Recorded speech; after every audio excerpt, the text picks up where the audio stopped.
IPL 2024 action போய்கிட்டு இருக்கு. So இன்றைக்கி செம்ம பை செம்ம பர்ச்சேஸ். ஸோ யாருக்குன்னு பார்த்தீங்கன்னா எல்லாம் ஆஸ்திரேலியாக்காரங்களுக்கு தான். பேட் கமின்ஸ் பார்த்தீங்கன்னா 20 கோடிக்கு போயிருக்காரு. அதே மாதிரி மிச்சல் ஸ்டார்க் பார்த்தீங்கன்னா 24 கோடிக்கு வாங்கியிருக்காங்க. ஸோ இவங்கெல்லாம் தான் டாப் பை. டிராவல்ஸ் ஹெட் ரொம்ப எதிர்பார்த்தோம், அவர் 6.8 கோடிக்கு எஸ்ஆர்ஹெச் எடுத்திருக்காங்க. பேட் கமின்ஸையும் எஸ்ஆர்ஹெச் தான் எடுத்திருக்காங்க. ஸோ நம்ம டீம் யாரை எடுத்திருக்காங்க அப்படின்னு பார்த்தீங்கன்னா 3 முக்கியமான பை எடுத்திருக்காங்க அப்படின்னு தான் சொன்னோம். ரச்சின் ரவீந்திராவை 1.8 crores எடுத்திருக்காங்க. அது ரொம்பவே ப்ளஸ்ஸு. சர்துல் தாக்கூர் மறுபடியும் நம்ம டீமுக்கு வந்திருக்காரு. அதே மாதிரி டேரியல் மிச்சலையும் நம்ம டீம் எடுத்திருக்காங்க. இவர் தான் நம்ம டீமில் ஹையஸ்ட் பை 14 கோடி. ஸோ அதுக்கப்புறம் பார்த்தீங்கன்னா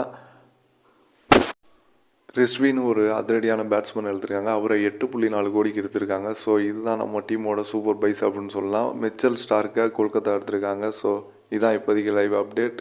இதான் நீங்கள் நம்ம சேனலுக்கு ஃபஸ்ட் டைம் வரீங்கன்னா மறக்காமல் சப்ஸ்கிரைப் பண்ணுங்கள், லைக் பண்ணுங்கள், ஷேர் பண்ணுங்கள், கமெண்ட் பண்ணுங்கள்.